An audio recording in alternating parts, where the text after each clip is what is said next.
eu vejo isso que o Bolsonaro está fazendo, hoje o Guilherme Amado dando a notícia, de que ele vai anunciar uma nova medida econômica a cada 2 dias, de agora até faltando 12 dias.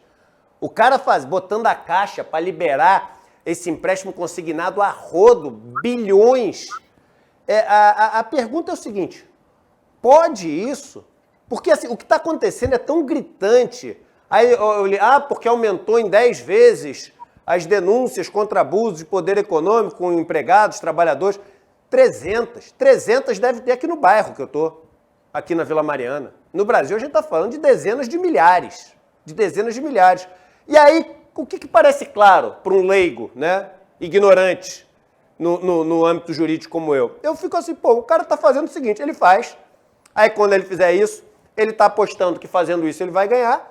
Se ele ganhar, ele tem o Procurador-Geral da República, tem o Presidente da Câmara dos Deputados, vai poder apontar mais ali os caras do STF, se não fizer lá o negócio que ele já prometeu, que é botar mais um monte de ministro, então ele está com zero de medo disso. A pergunta é, não tem nada que o TSE, que o Supremo possam fazer agora para impedir esse absurdo, o que para mim parece um absurdo, que está na cara de todo mundo, essa compra de votos explícita que está sendo feita?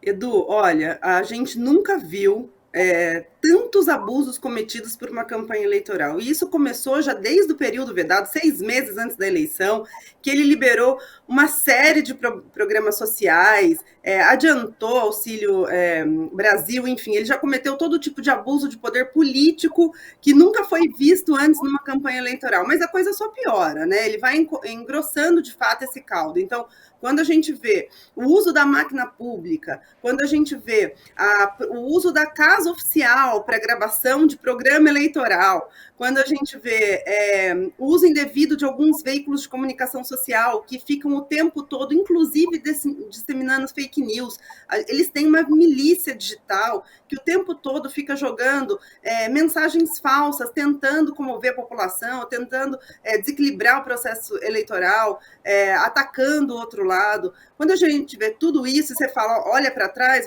nós olhamos para trás e, de fato, nunca houve um presidente cassado por abuso de poder político, abuso de poder autoridade, uso indevido dos veículos de comunicação, abuso de poder econômico.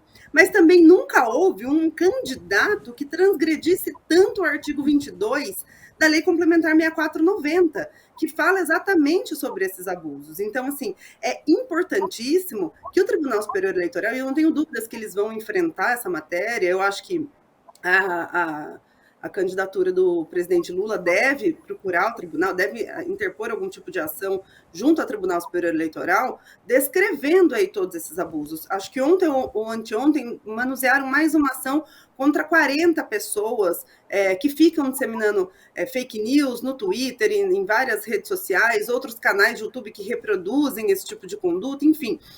O fato é que eles devem enfrentar e vamos ver qual é a consequência disso. Não vale tudo na corrida eleitoral. A gente tem regras muito específicas que é para que os candidatos tenham as mesmas condições. A gente não pode ter um candidato que está ali na reeleição praticando todo tipo de abuso só porque ele quer ganhar a eleição, praticando todo tipo de fake news porque ele quer ganhar a eleição, fazendo uso do orçamento secreto e liberando milhões aí para os seus parlamentares porque ele quer ganhar a eleição. Então, assim, a esperança é que o Tribunal Superior Eleitoral, ao analisar esse tipo de conduta, se tiver algum tipo de pedido de tutela de urgência, que defira essa tutela de urgência para não desequilibrar a corrida, né, a condição de cada candidato, de concorrer em igualdade de condições, e ao final, uma vez comprovado todos os abusos, que caça esse registro e, se eleito, caça o diploma. Porque, de novo, não é comum que tenhamos um presidente cassado, mas também nunca vimos tantos abusos cometidos como vimos nos últimos 6 meses.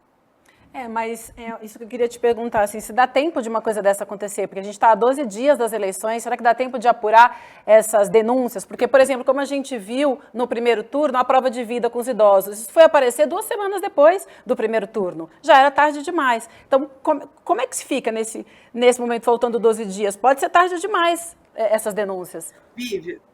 Na realidade, se a gente falar dos abusos, a coligação, Brasil da Esperança, ela pode protocolar um tipo de ação de investigação judicial eleitoral e pedindo uma tutela de urgência para esses pacotes aí de benefícios não serem veiculados até a data das eleições. Esse é um ponto.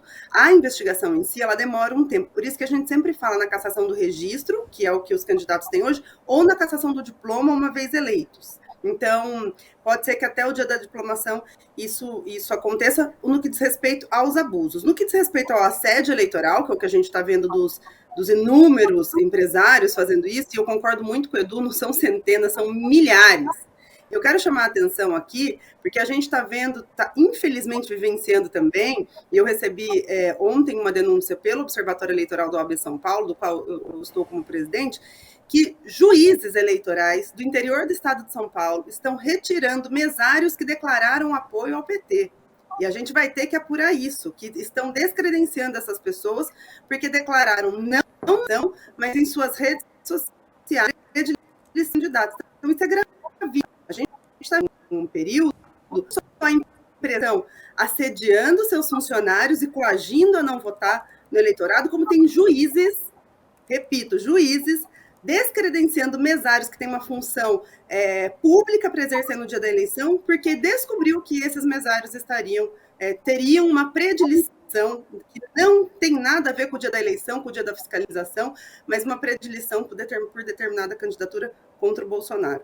Então, esse tipo de conduta vai demorar um tempo maior para que essas pessoas sejam investigadas e eventualmente penalizadas. Eu vou encaminhar hoje, inclusive, essa denúncia para a OAB, que a gente recebeu na vigília cívica, que nós fizemos no primeiro turno da eleição, para que o CNJ tome providências.